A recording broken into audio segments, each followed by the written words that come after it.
Yun. Pauwi na tayo. Bad day. Have a bad day. Have a bad day.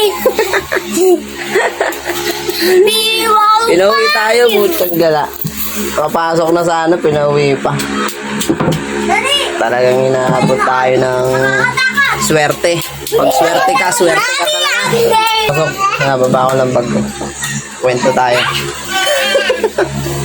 Hindi natin naabutan yung doktor doon. Kaya tayo pinauwi. Paano? Maaga tayo umalis, kaso naipit tayo sa jeep. Naipit tayo ng jeep, na traffic tayo. Dumating tayo doon ng 4:05, alas 4 lang yung doktor. Sila pala yung naabutan ko doon, nasa lubong ko. Yun, dali. Tingnan ko kasi nung sabi nung unang nakausap ko na doon sa table eh. Sabay mo na lang sa pagpasok mo, yung sabi sa akin.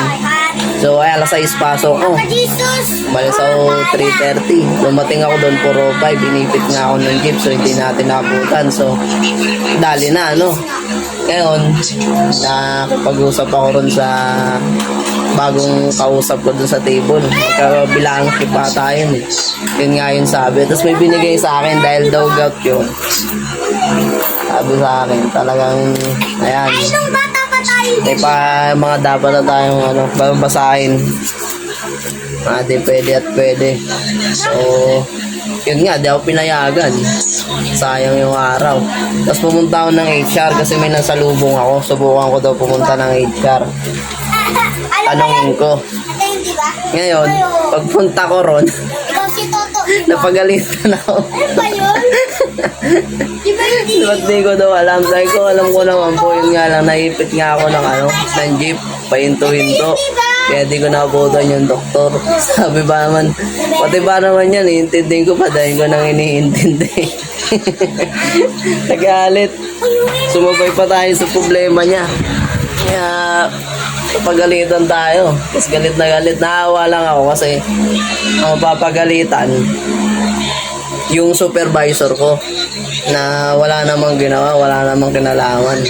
Kasalanan ko naman din talaga kasi sisisi ko na naman sa jeep, no? Hindi, pero kasalanan ko talaga yun kasi kung mas maaga pa stress, no? Tas alas 6 ang pasok. Ayun nga, papagalitan daw yung supervisor ko, so kawawa naman si supervisor ko. Kasalanan ko pa, nadali pa siya, so di tayo nakapasok. Bukas na lang ulit. Hindi ko na kasi nung sabi nung nung una kong kausap na nurse ba yun o tao doon sa clinic, isabay mo, daanan mo dito bago ka pumasok. So akala ko may fit to work nang ginawa. Yung pala, wala pa lang ginawang fit to work pagpunta ko ron. Sabi tuloy nung isa kong nakausap na paharap doon sa table, wala daw. Daw inagahan ko. Malinaw yung sabi sa akin nung una kong nakausap daanan bago ako pumasok. Agahan ko daw. Inagahan ko na kasi dadaanan ko pa nga eh. Anong nangyari? Wala naman pala. Nagka-leche-leche na. Ang hirap talaga maniwala sa swerte. Malas talaga yun. Ano tayo magagawa? Nagulat lang sa kanya. Ako hindi. No good. Bawa tuloy yung bisor ko. Papagalitan pa tuloy.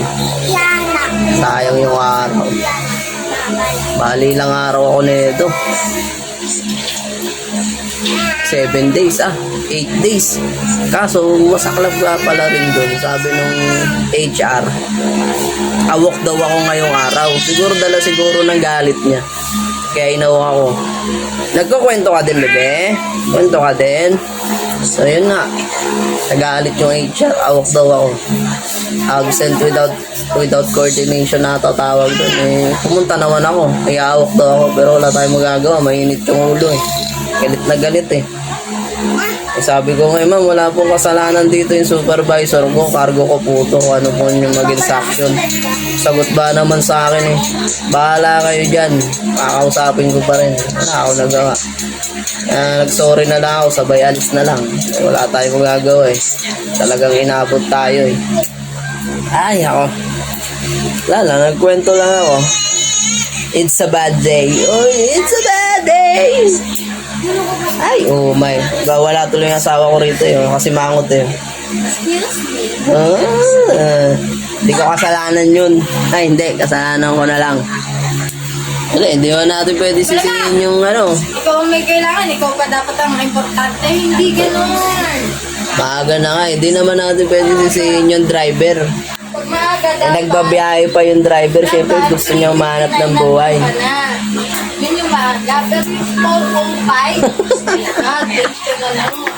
Yung Late, maaga. late nga eh. 4:05 dumating eh.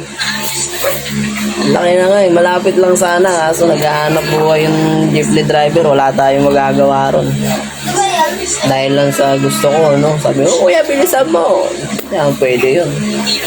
Eh, wala, inabot tayo eh. Di tayo tumiming dun sa jeep na mabilis magpatakbo eh. Hindi na hinto-hinto eh. Ay, nako. Sabi lang, kwento lang. Tatawang naasap na naawa kasi ako ngayon. Ibang klase. Ay, nako. Peace out. Ingat lagi.